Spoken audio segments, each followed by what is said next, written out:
Fora TV. The world is thinking.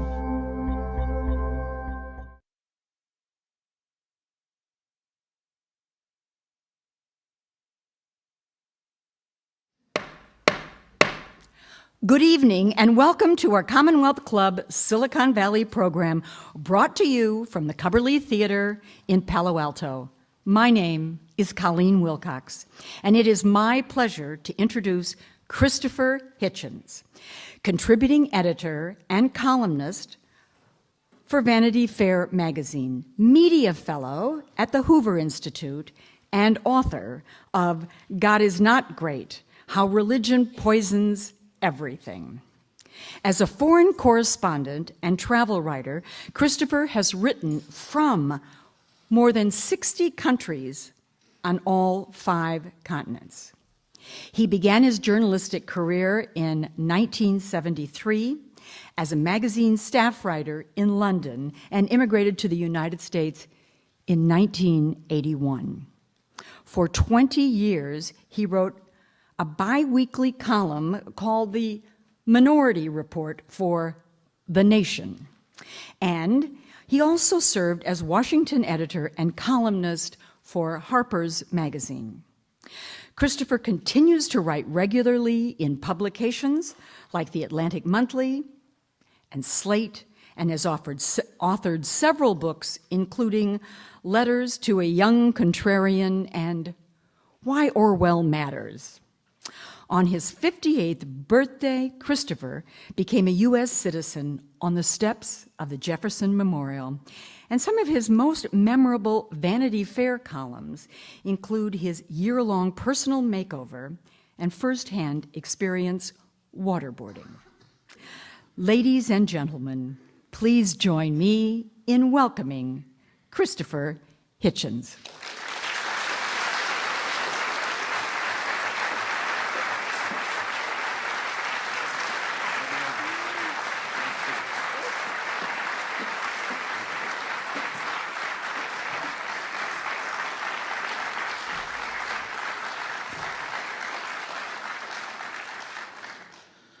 Thank you, Angel, for that suspiciously terse introduction, grudging introduction. Thank you, ladies and gentlemen, brothers and sisters, for coming. I apologize for the spider bite that makes me limp in this cretinous way to the podium, but this is part of the price that one pays for the mid-peninsula idyll at this time of year. And I'm glad that the subject, of course, I'd like to think that it was the speaker, but I would also hope that it was the subject, had magnetized you here, unless it is that on such a beautiful evening, you don't really have anything. No, that can't possibly be. Even I, spider-bitten as I am, I'm not as lame as that.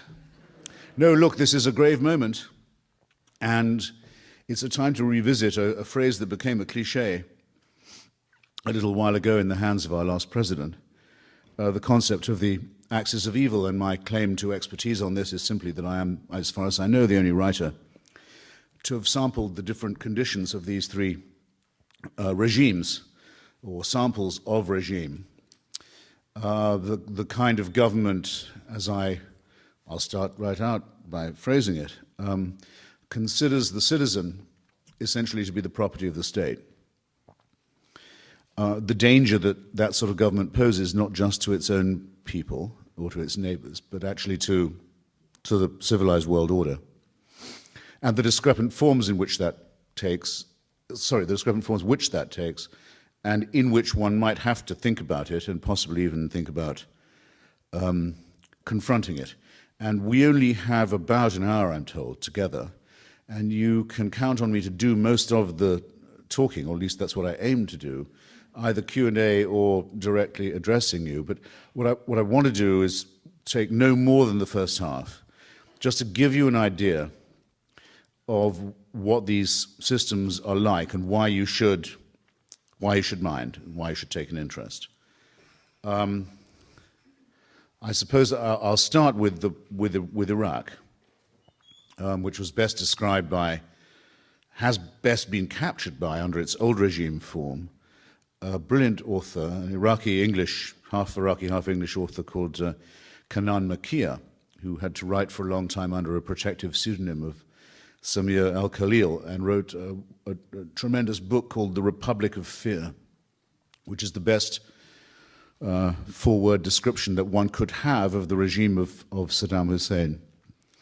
If you can get hold of it, and you can, if you go back to look at the program that Kanan Makia and Hodding Carter once did for public broadcasting, you can actually get to see one of the most chilling, annihilatingly chilling, actually, videos ever made in the 20th century. It shows the moment at which Saddam Hussein, the actual moment at which Saddam Hussein seized power in Iraq for himself. We don't have that moment in Germany. We don't have that moment in Russia. We don't know we know what happened after the Kirov assassination in Leningrad and the opportunity it gave to Stalin to seize supreme power. We know roughly what happened in the night of the long knives, when Adolf Hitler realized that he could massacre every rival of his, not just in German politics, but within his own party, which is always the crucial thing. But with Iraq, we do have the actual moment, and you see it. There's the Central Committee of the Ba'ath Party, perhaps 100 people, are sitting in a very formal array in a conference room. And Saddam Hussein is chairing them from a podium, smoking a large cigar. And suddenly, without warning to anyone, in is dragged between two guards and in chains a broken man, a man who is obviously physically and mentally been utterly destroyed. His personality has been evacuated. And prodded a bit, he stumbles through a confession that implicates himself and others in a plot to destroy the Iraqi Republic, to remove the regime of the Ba'ath Party, and to ruin the Iraqi revolution, the counter-revolution, in other words. He says the regime behind it is the Syrian regime. It could have been anybody. It could have been international Zionism. It could have been anything you like, but he actually implicates, in this case, the Syrian Ba'ath Party rivals. Having confessed for himself and having begged to be executed for his crimes, having been reduced to a state of complete abjection, the man then says, the following members of this Central Committee were with me in this plot, and he begins to read out their names. Slowly. And as this happens, you can see it. The guards move every time a name is mentioned, and they grab the member of the Central Committee and lead him out of the door. And after about a dozen of these, there's panic. Sheer animal panic starts to spread among those who haven't yet been named, and in the hope that they're not going to be. They start screaming and jumping up and saying, "Glory to Saddam Hussein, our leader, all praise to him, the sun, the moon, the stars of Iraq," praying that it won't be them who are called next. Nothing makes any difference. The harvest just goes on randomly. They're taken off the chessboard and taken out until half of them are gone, and the rest are just limp and done for and almost dying with relief that it wasn't them. It's the most extraordinary live show of a real, for keeps, political purge that you'll ever see. And then there's the second half, which has been seen by much fewer people and was not shown on PBS, where the surviving half are told to go out in the yard and are given guns and are told to shoot the convicted half. Now they're in the plot. Now they are cemented to the leadership. Now, Kanan Makia in his book says correctly, he says, Hitler wouldn't have thought of that. Stalin didn't even think of that, and he thought about these things a lot, about how to get one member of the Central Committee to betray another member and keep them all guessing so that you're the ultimate beneficiary. But this is that added little touch of sadomasochistic genius. This is the adding of The Godfather and The Soprano to the mixture of Nazism and Stalinism that was, in fact, the birth of Ba'athist ideology to begin with, in case you don't know or haven't studied it. The Iraqi Ba'ath Socialist Party was modeled in large part on admiration for European National Socialist and fascist movements, hoped to emulate them, especially in their nationalism against the West. But mutated by Saddam Hussein, it became also one that very, very much admired. He had a great admiration for and grew a special moustache in admiration of the work of Joseph Vissarionovich Dugiashvili, the great Georgian known to us historically as Stalin. So you had in modern Iraq a regime in our own time that was openly and directly modeled upon the two most extreme examples of European totalitarianism. And when I used to go there in those days, it's often very difficult when you come out of a country like this to explain to people quite what it's like when you're there. The atmosphere of terror, the look that comes into people's eyes when you mention the name of the leader, the absolute look of flash of panic. Anything could happen to me now. The person who spills their cup of coffee in the morning on a copy of the party paper that has the leader's picture on it, and everyone in the cafe goes completely quiet. You just desecrated a picture of the leader. The police are on their way now. You've just made the biggest mistake of your life. And it's very likely that your family will go to prison with you. And maybe they'll have to watch you being tortured. And if they do, they'll have to applaud. And if they have to watch you being executed, they'll be later sent a bill for the bullets that were used to be fired into the back of your head and your neck, because no one's exempt. And it's often, I think, very, very, very hard for people who live in civilized countries, democratic countries, to understand what it would be like to live even a day under a regime that was like this.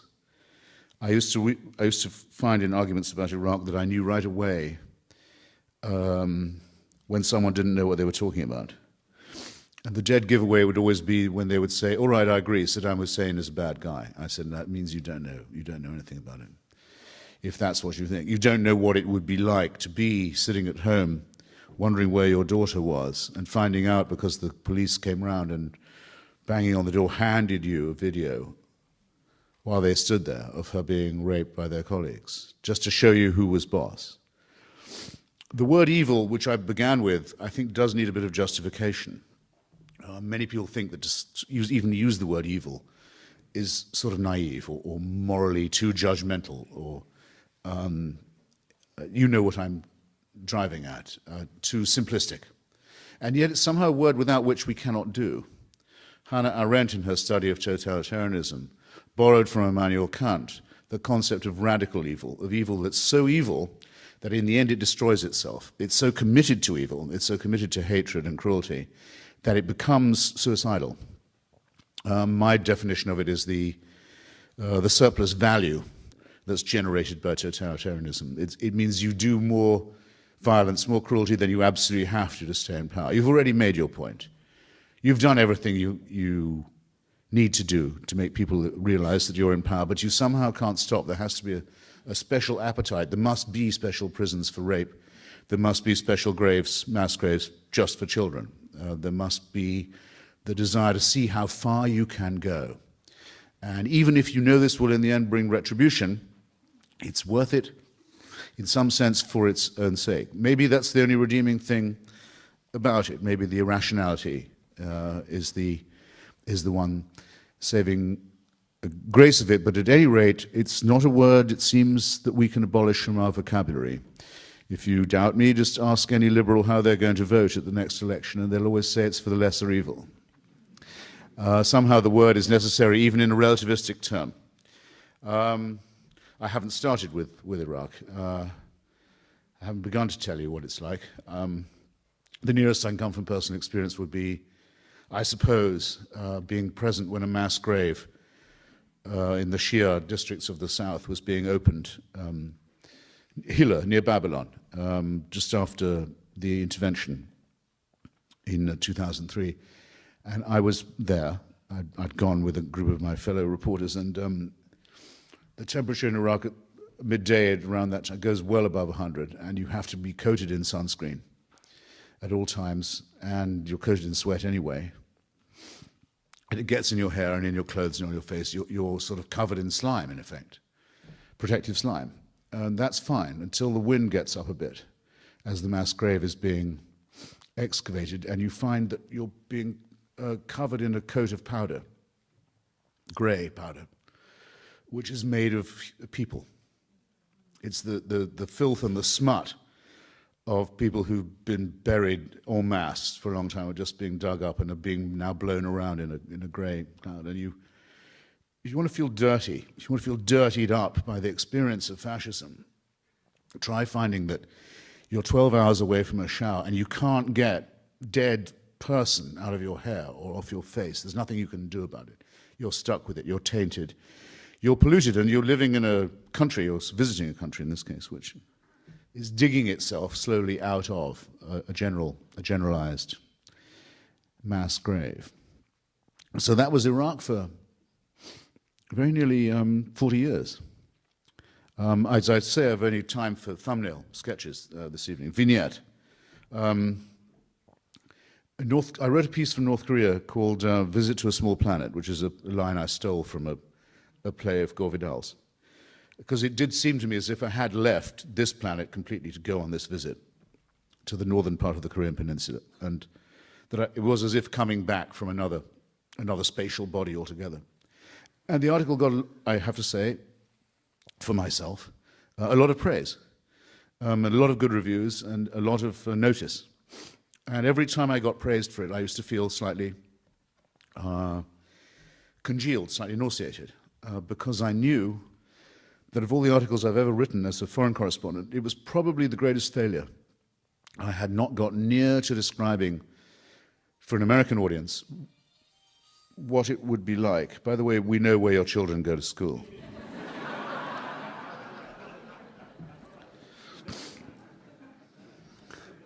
What it would be like to be a North Korean even for a day. And I'm not sure I can try it even now. I'll give it a shot. My friend Martin Amis wrote a book called The War Against Cliché. Actually, The War on Cliché. Saying that, as all of us who write and think and speak try to remind ourselves, there's nothing worse than using borrowed phrases. There's nothing, once you've said, the heat was stifling, she was rummaging in her handbag, to win 2 Nobel Prizes was no mean achievement. Once you're using someone else's words, and that's part of literary intellectual death. So we try and avoid it. So when I went, I'm reeling back a little here, just to spoodle back. When I went to Czechoslovakia under the old communist regime one day in the 80s, I thought to myself, whatever I do, whatever happens to me in Prague, I'm not going to use the name Kafka. I'm just not going to do it.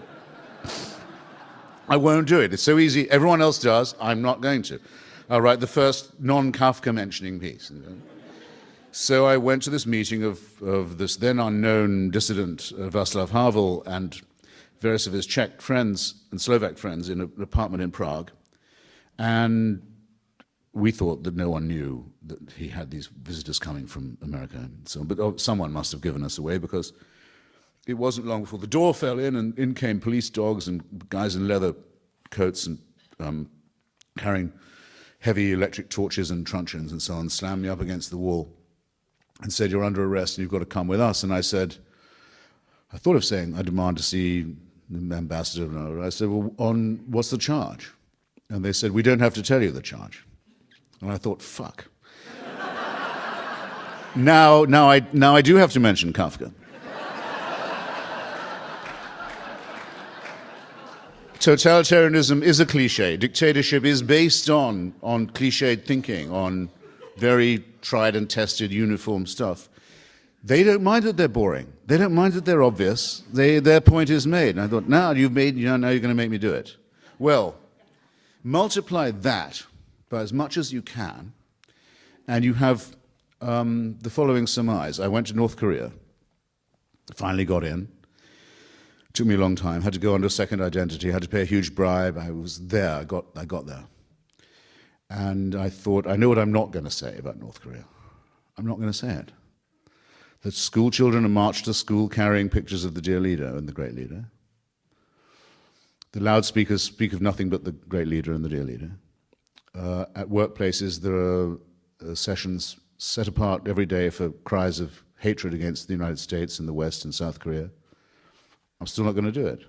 They won't make me say 1984. They just won't make me do it. But eventually they make you do it. You have to, your mind just adjusts to it. The North Korean state was founded in 1950, 51. That's the year 1984 was published for the first time. You think, could it be that someone handed a Korean translation of this to Kim Il-sung and said, do you think we could make this fly? And he said, page through, said, I don't know, but we could sure give it the old college try, because that's what it looks as if they did. There is no private life for a North Korean. There isn't a moment when you are not either on parade or when you're not on parade told to stay indoors. You're not wanted, stay at home, you're under curfew. Lights are out in Pyongyang, and that's the capital city, at 8:30. Can't go out after that, stay in. There's nothing to watch, there's nothing to see. All television programs, when it's working, are all about the dear leader, as are all operas, all films, all concert performances, and all public lectures. There's nothing else to talk about. The life of the human being, this is what I failed to convey in my article, is completely pointless. There's the concept of liberty or humor or irony or happiness or love doesn't exist. You are there simply as a prop for the state. And though it used to be, as with any slave system, that they would feed you in return for your services, that compact broke down a couple of decades ago. Now they don't feed you either. They barely clothe you. At Panmunjom, the so-called demilitarized zone, you've seen the word demilitarized zone, haven't you, in the press, even quite recently. Why do they call it demilitarized zone? Words lose their meaning so fast. It's the most militarized zone on the planet. There are nuclear mines sown in that DMZ. There's a concentration of force and violence on either side of it that is unequaled anywhere. It's the most militarized zone in the world. That's the only place where North Korean and South Korean soldiers meet directly, face to face, staring at each other across the table. They change guard about 5 or 6 times a day. The North Koreans naturally put up their best soldiers to stand there, to put the best, bravest, toughest face on North Korea. The best ones they can find are 6 inches shorter than the South Korean ones now. That's what a famine state is, on top of a slave state. We now have millions and millions of North Korean children totally stunted in mind and body, who will have to be dealt with at some point, who have been raised to believe that they live in a regime that is run by a god. And I must just indicate, I was going to do this later, but I'll say it now. There's a thing that it took me ages to notice about reading George Orwell's 1984. I wrote a book about it. I've written many articles about it. It took me a long time to notice something that's so obvious that it's crying to be said. In 1984, it's assumed there's no more religion. There's no church in 1984, not even a tame state church. There's nothing. No one mentions the idea of faith, except in Big Brother. Quite interesting. It's as if it's an entirely secular dictatorship. In North Korea, you might think that was the case, since it has an officially communistic ideology, but it's not. It's the most religious state it's possible to imagine. It's actually two people who have been fused into one. Maybe this is reminding you of something. There's the father, and there's the son. It's one short of a trinity. Another way of phrasing it is this. When the president, our president, writes to Kim Jong-il, the son, the dear leader, he doesn't call him dear Mr. President. He calls him dear Mr. Secretary. You ever noticed that? Why is that? Because he's not the president of North Korea. He's the head of the Communist Party, the North Korean Workers' Party, and he's the head of the army. He's not head of the state. The head of the state is his father, who's been dead for 15 years.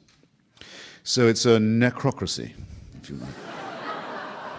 Or a mausolocracy, or a thanatocracy, in which the one has been fused into being with the other, and where both of them are said to have had miraculous births, attended by miraculous phenomena, such as, for example, birds singing in Korean when they were born. So that this is possibly the most theocratic country as I've ever seen, or that there has ever been, where the only duty of the citizen, starving and stunted and enslaved, as he or she may be, is the worship of the leader and of the leader's father. I'm not quite sure how far I've trespassed on my time, and maybe someone would give me a wave. You have another 2 hours. You're so good. Well, I should say a few words about Iran, which is the one I've visited most recently, and which is maybe the one that's nearest the front of our minds. The Iranian people were converted to Islam not very much longer after the conquest of the Arab world by Islam, but they refused to adopt the Arabic language, and it's a great point of pride to them that Persian culture and the Persian language and Persian literature survived the conversion to Islam, and the conversion to Islam also was, for most of them, not the Sunni majority form, but the Shia one. So there's a great discrepancy between Iranian society and many other of what we think of as Arab Muslim states and systems. And there are many, many, many discrepant views within the Shia theology about what's the proper role of religion in society or in the state. Should it rule now? Should it claim to govern people in the here and now? Or should it wait until the Messiah, the 12th Imam, comes back, and would it only be then appropriate for religious rule to bring about a world of universal justice and vindication? This is a very live argument in Iran and among Iranians, and has been for a very long time. But since the advent of the Ayatollah Khomeini, sometimes called the Iranian Revolution of 1979, I would say myself the Iranian counter-revolution, since the entire people of Iran and every layer of Iranian society took to the streets to overthrow the Shah, only to find that their revolution had been taken from them and hijacked by a clerical caste, who then used violence against all those who had helped them to overthrow the Shah and imposed a dictatorship of their own. I believe that's better described as a counter-revolution than a revolution. There was a revolution anyway. But ideologically, the version of totalitarianism I'm talking about here has a religious name. Unlike Iraqi Baathism or Kim Il-sungism, it has a directly mainstream religious name. It's called the Velayat-i Faqih, the guardianship of the jurist or the cleric. Originally invented to say that orphans, children, mad people, lost people were to be looked after as wards of the state. Khomeini decided that this velayat should be extended to everybody. Everyone in Iran is now considered to be a child, with a paternal authority vested in the Guardian Council and the Supreme Leader. And they're supposed to be grateful that they can never, for a moment, not be afforded this wonderful protection. The father who will never go away. The father who will never quit caring for them. It's ironic, I think, that this should be the case in Iran, and I think that those who proposed the idea and kept it going for the last 2 decades failed to notice something exactly to do with paternity. The Iranian people lost, we think, at least 1 million, maybe 1.5 million young people in the terrifying war that they waged with Saddam Hussein. In order to make up the numbers, after this very depleting war, the Ayatollahs promised Iranian mothers very large subsidies if they would breed more children, which they did. If you had a large family, 4 or 5, you would get a great deal of state subsidy. The consequence is what I call a baby boomerang. There are now, we think, probably more than 50% of the Iranian population is under 25. And it's rather outgrowing the tutelage of parenthood. And so the mullahs have, by accident, by unintended consequence, brought about a generation that doesn't like them. In particular, among the females. So that the moment is coming, I think it may already in fact have come, when the Velayat-i Faqih will no longer work.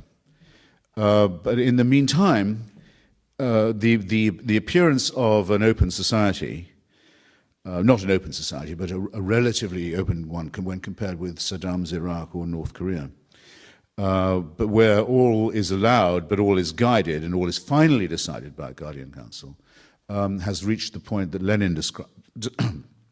Excuse me, the point that Lenin used to describe as a revolutionary situation, viz., a situation where the old order cannot continue in the old way, is unable to do so, and where those whom it rules do not wish, have no further desire to be ruled in the old way. So, the crisis of totalitarianism with which I began is now where I'll stop, because I've just got the relevant signal. And to say that there is, and we must hope that this is a constant finding. We may be flattering ourselves as mammals and primates, but it could be that there is something incompatible between us and our needs and our desires and our nature and the idea of a human system that can guarantee everything, that can control everything, that can know everything, and that can control and know and run everybody. And on that hope, we must repose our own hopes. So thank you for being my prisoners, and I look forward to being your hostage in the next half. Thank you.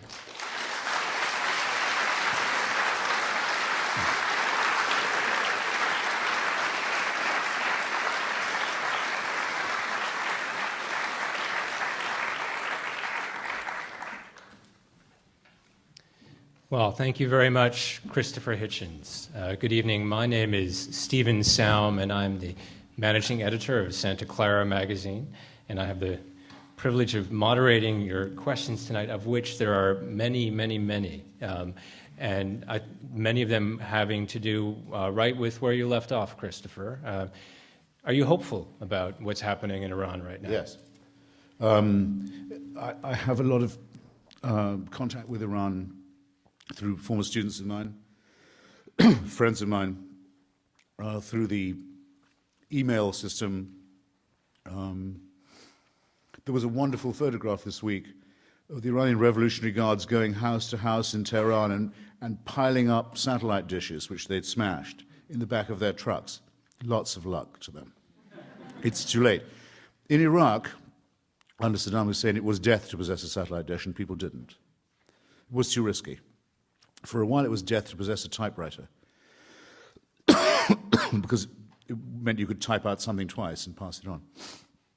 It worked, in fact. Iran is too big. Tehran is too big. It's swollen with immigrants who are fleeing the countryside.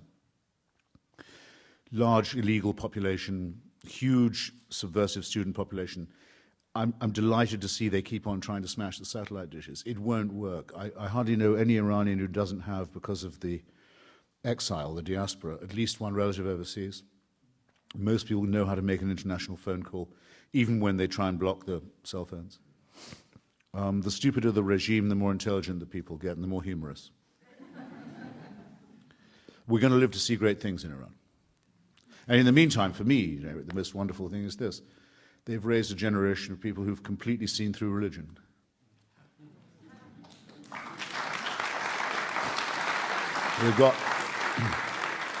They've got no more use for these verminous mullahs at all. It's a wonderful thing to see.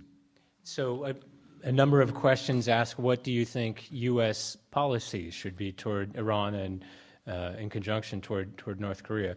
Some folks, of course, worrying about an Obama administration that would be more likely to fall victim to appeasement. Well, the problem is this. There are two, not tracks, there are two clocks ticking in Iran.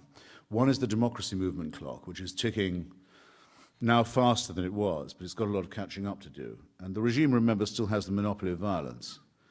And the Basiji and the goons who they employ may only represent 5 to 10% of the population. I'm sure not more, but they do have a lot of force at their disposal, and they're very ruthless. And then there's the clock that's ticking towards nuclear weaponry, towards where these same goons will have nukes. Unless everyone here is very, very much unlike me or very much younger, they'll have had the fear in their life that one day a madman or a mad regime will get hold of a nuclear weapon. Well, you're about to find out what that feels like. Now that's where we can say that's not their internal affair. Iran has sworn repeatedly before every international body, the European Union, the UN, the International Atomic Energy Authority, it doesn't seek nuclear weapons, but it's lied. It's been caught lying. It's developing them very fast. It's going to use them for nuclear blackmail, not against Israel, in my opinion, but against neighboring Gulf Sunni states like Bahrain, which it will claim as its Kuwait. And then it will say, we walk into your country, what are you going to do? What's the West going to do? What's the UN going to do now they know we've got nukes? I was in, sorry if I bang on about this, but I think it's very important. I was in Beirut the other day. I got into a punch-up with the Hezbollah, the Iranian client in the region. The Hezbollah, their election rallies, they lost very badly in Lebanon, by the way, I was pleased to see, as I think they did in Iran, by the way, if the truth were known. But you couldn't help noticing at the election rally that the Hezbollah symbol now is a nuclear mushroom cloud. That's the party symbol with some Islamic words written underneath that I hardly need to translate to you. Now remember, the Iranian regime still says it doesn't seek nuclear weapons. That's still its official public position, but they forgot to tell Hezbollah that was the line. And indeed, when Mahmoud Ahmadinejad the other day presided over the launching of some missiles that they were testing, he said, by the way, this also vindicates our nuclear program, again forgetting in public, as president, you're not supposed to admit that.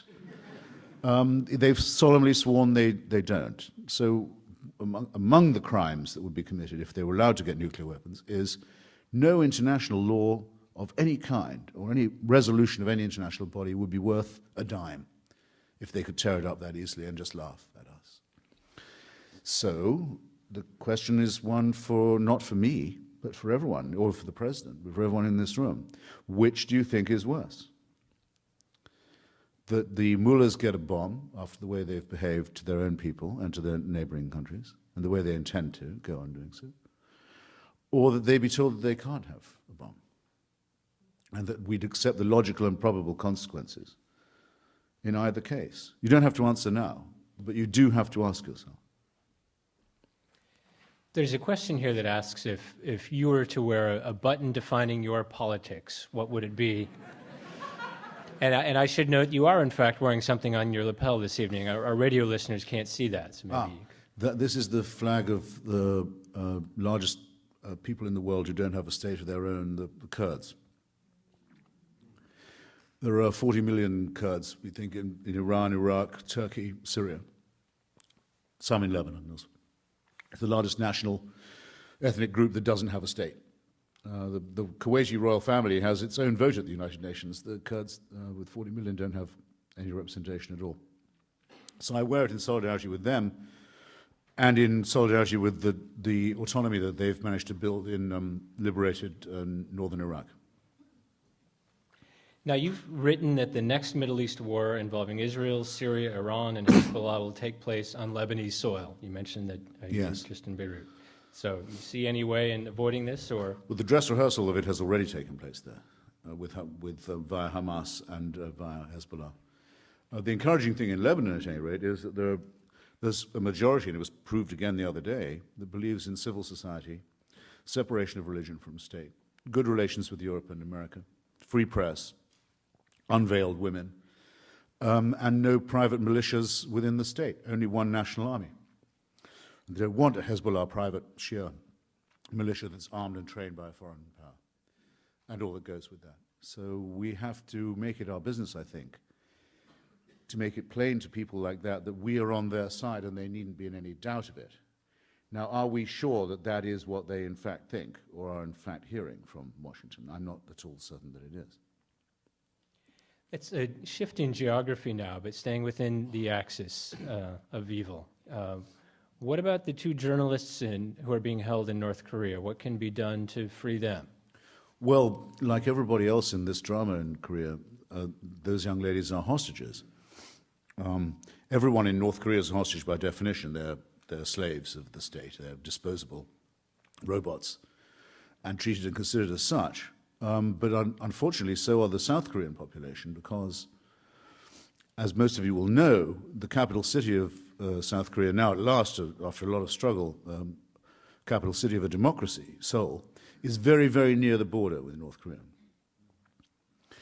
And it's believed by good judges that North Korea could destroy the capital city, Seoul,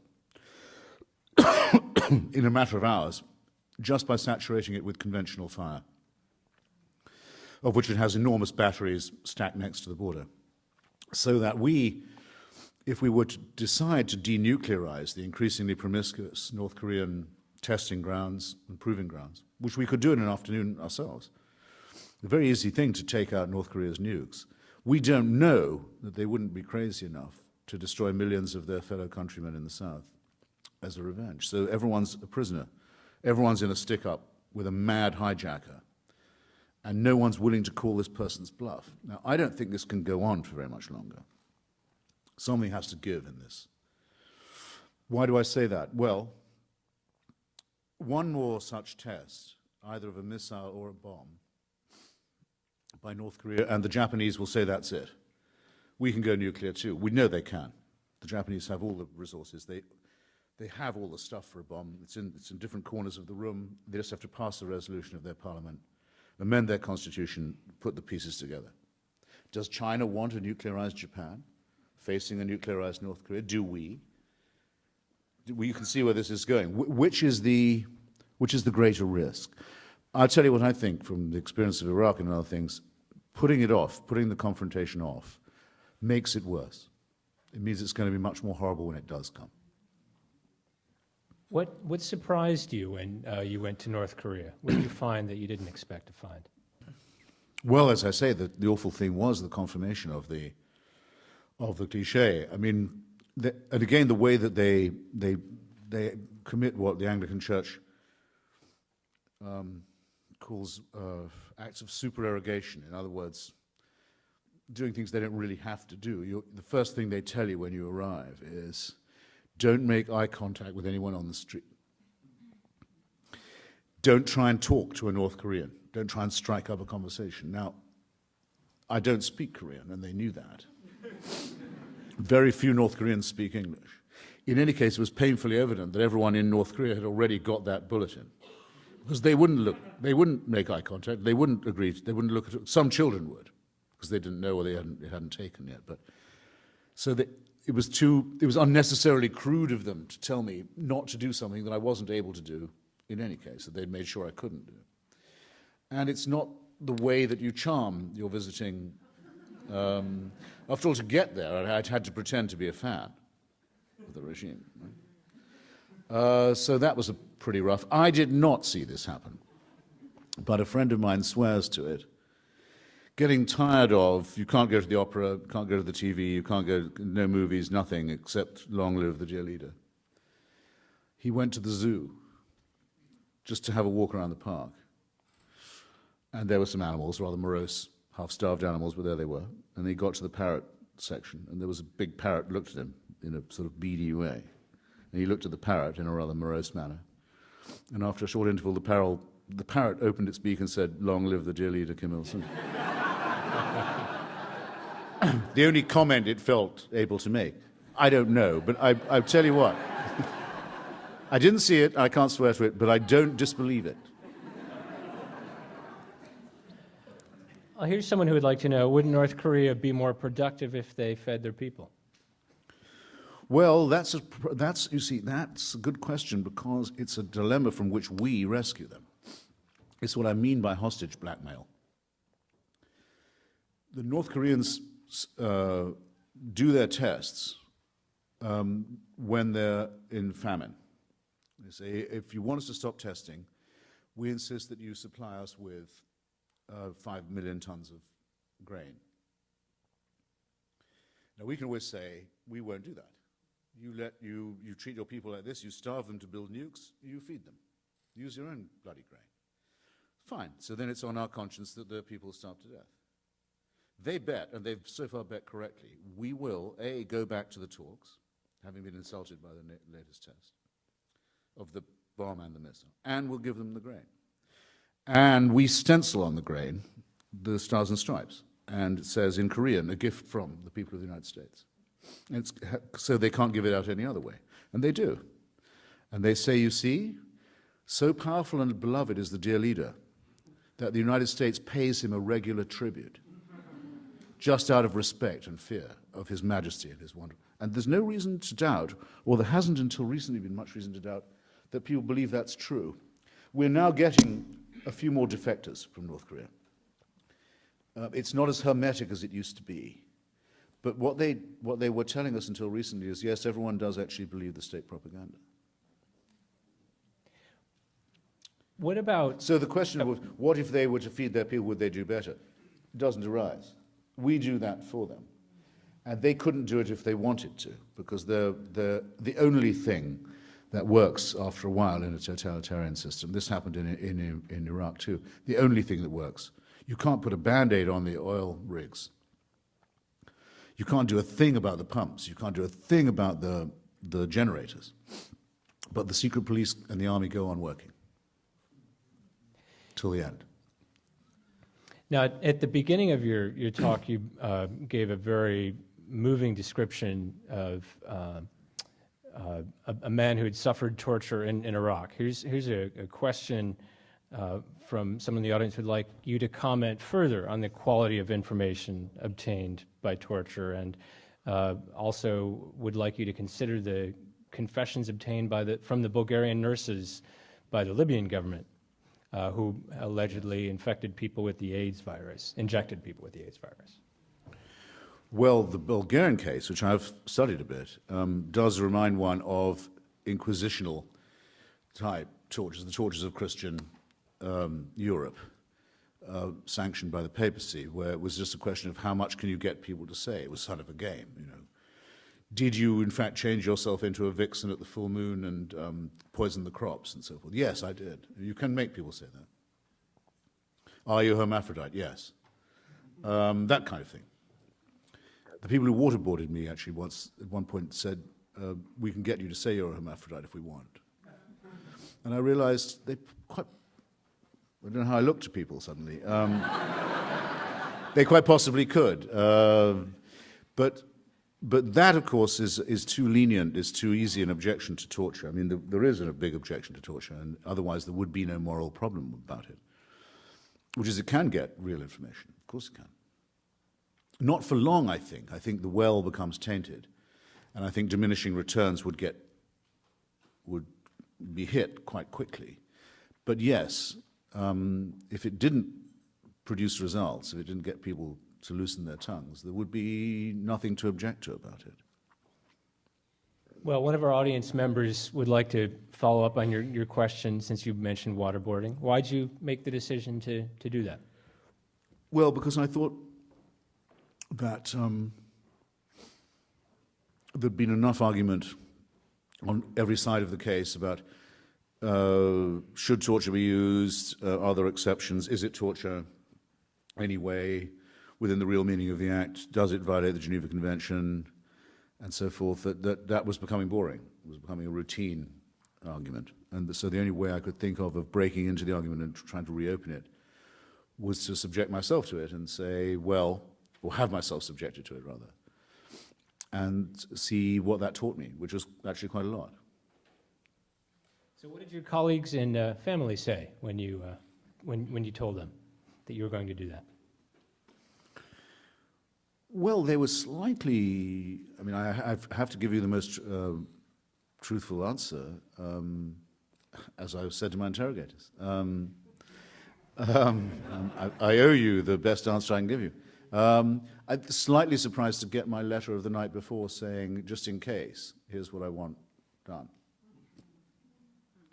Because I'd had to sign a paper that pointed out to me that you could very easily die from this. Not from drowning, though, by the way, don't believe what they say to you, that it's a regular thing in the New York Times, waterboarding simulates drowning. It doesn't simulate drowning, it is drowning, except in slow motion. It's the real thing. But because of that, you can get a stroke or a seizure or heart attack. And I'm 60 now. So I had to be indemnified against all this. So I thought, well, I'd better make some provision and preparation. So I wrote to Carol and said, just in case. I think she hadn't expected to get that. Nor had I been expecting to send such a message for a Vanity Fair assignment. But there you go. These are strange times. 60 seems like a good age to write a memoir, and in fact, rumor has it that you're at work on one. Oh. Is there any juicy stuff that we can look forward Sure. to?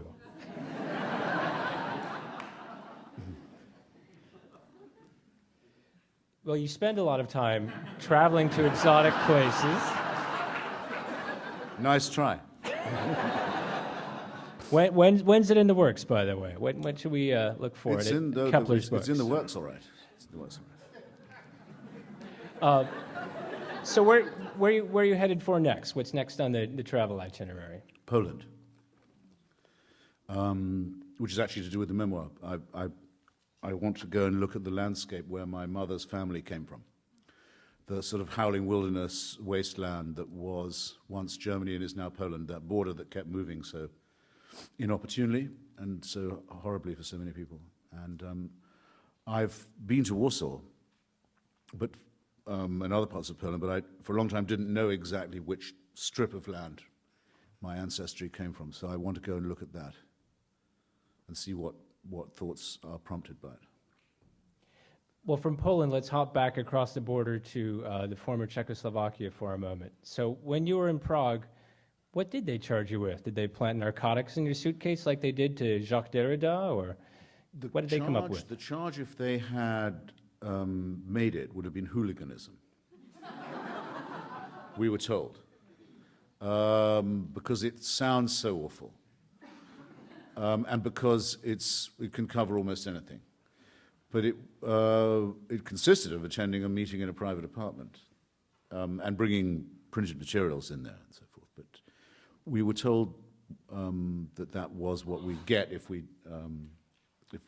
continued to object. In the end, we were just deported, and a deportation stamp put in the passport. In your opinion, would the world be a better place, more peaceful, organized, and civilized if organized religion did not exist? Yeah. Bien sûr, it would, yes, it would. And one audience member wants to know, which religion or belief system do you find the least repulsive? Well, no, it's a good question, because I do say, and I don't just do it to have a provocative subtitle, that religion poisons everything, and people say often when I go and speak or debate on religious sites and campuses and holy territories and so forth. You mean everything? I mean chess, Italian cuisine and so on. And I say, actually, yes, because it insults us in our deepest integrity by saying that we wouldn't know where right and wrong came from if it wasn't for divine permission. And we wouldn't have a meaning to life if it wasn't by supernatural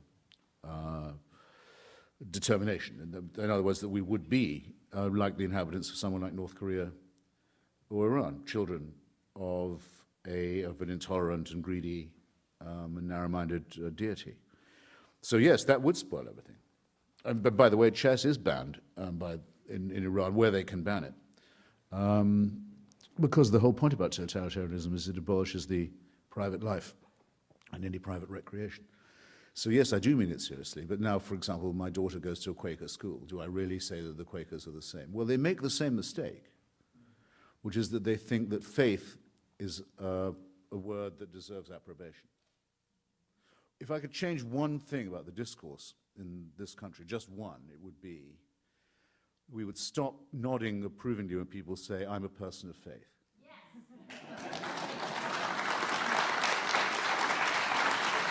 Because what are you nodding at? The guy who you know is a glib asshole for saying it in the first place would, even if he was a sincere asshole, would be saying, "I hope you like the fact that I'm willing to take an enormous amount of very important stuff completely on trust without any evidence of any kind." I say, I'm not going to admire that. I think that stinks. So, and I'm afraid the Quakers are just as guilty of saying that faith is a good thing, whereas in fact it's the most overrated of the virtues, if it's a virtue at all.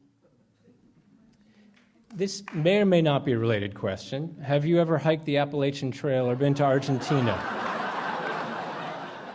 Argentina I've done, and there's a very odd bit of the Appalachian Trail near the Housatonic River in Connecticut, where I had a brief stroll on the 4th of July 1977 until the mood for exercise left me again. But Argentina changed my life. Argentina, big deal, Argentina. How so? Well, I was there during what's now called historically the Dirty War, the period where the death squads, the Escuadrones de la Muerte, were roaming the streets of Buenos Aires and picking people up, and the word desaparecido came into our language, the disappeared, using the disappeared as a verb. He's been disappeared, or she's been disappeared. And watching that and interviewing some of the people who'd been victims of it and then meeting some of the people who'd been doing it was a huge thing for me. And, well, when you say, why did it change my life? Well, the article I wrote about it for the New Statesman, my old socialist journal in London, made Victor Navarsky of The Nation write to me and say, did I want to have a job at The Nation in New York? And I said, yes. So it changed my life in that way, and then the other way it changed my life was when Mrs. Thatcher sent a fleet to bombard and overthrow these scumbags. I was on her side, which I never expected to be. But where would history be without ironies, and why would it be worth studying? Well, speaking of history, you've written a pretty compelling article recently calling for the return of the Elgin marbles. Elgin. Elgin marbles. They're not Tanqueray. They're not even Gordon's. Now you'll remember. We'll get some other questions about drink later. So do you think it'll happen in your lifetime? Yes. I'm sure it will. Now, the other day, not of course because, but just The Guardian newspaper in London, very well read paper, one of the last not to have gone tabloid, had a poll. It very much surprised me. It was almost Saddam Hussein-like. Should they go back to Athens or not? 97% said yes. I was surprised by that. I knew the majority had been going up. For most people, the argument's completely over, for the obvious reason that if, say, the panel of the Mona Lisa had been sawn in half during the Napoleonic Wars, which it could easily have been, many artworks were, and one bit of it was in St. Petersburg, say, and one in Lisbon, there'd be a very big demand, I think, now, to see what they'd look like if they were put together. Well, this applies immeasurably more intensely to the sculpture of Phidias, which is an architectural narrative and a poetic one rendered in marble with figures interacting with each other and telling a story. It makes no sense at all that this should be amputated or partitioned and the other half imprisoned in a colonial museum in Bloomsbury. We have a number of questions, curiously enough, about your favorite things. One wants to know things you can't live without when traveling, and one well-informed audience member, of course, wants to know what your favorite whiskey is. Well, I don't see what the difference between the two questions.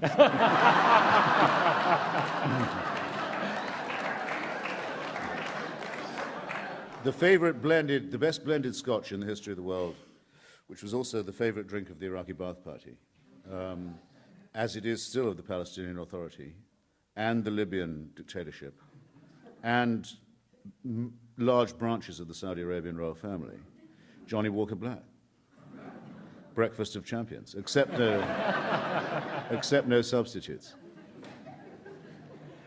Well, here's a question about religion again, about religion and climate change. How do you see religion affecting or being affected by climate change? Well, I've noticed that the more flooding there is, the more bullshit gets taught. I mean, it was very noticeable in the Asian tsunami. Sri Lanka, which is a country I know a little bit and care about, it happened, as you remember, around Christmas, New Year. The Buddhists said, we knew this would happen because of the horrible Muslim slaughter practices. So it was amazing to see how apocalypse or catastrophe makes people behave primitively. The same happens with earthquakes. It will happen when the next big earthquake hits Iran. It'll be very interesting to see, because it's coming like Christmas, that earthquake, by the way. It's coming like a heart attack. whether the government gets blamed for spending all its resources on nuclear weapons and building underground bunkers. By the way, those nukes will be in underground bunkers when the earthquake hits, just the place where you want them to be. Or whether people will say it's because we haven't been sufficient in our devotions to Allah. But there will be those rival schools. There were British bishops in the later flooding in London who said that it was because Tony Blair had legalized homosexuality.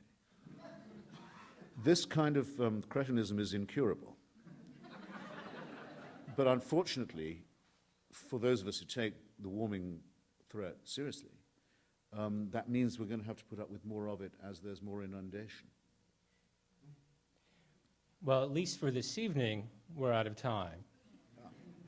Too much. So thank you very much, Christopher Hitchens. Thanks for having me.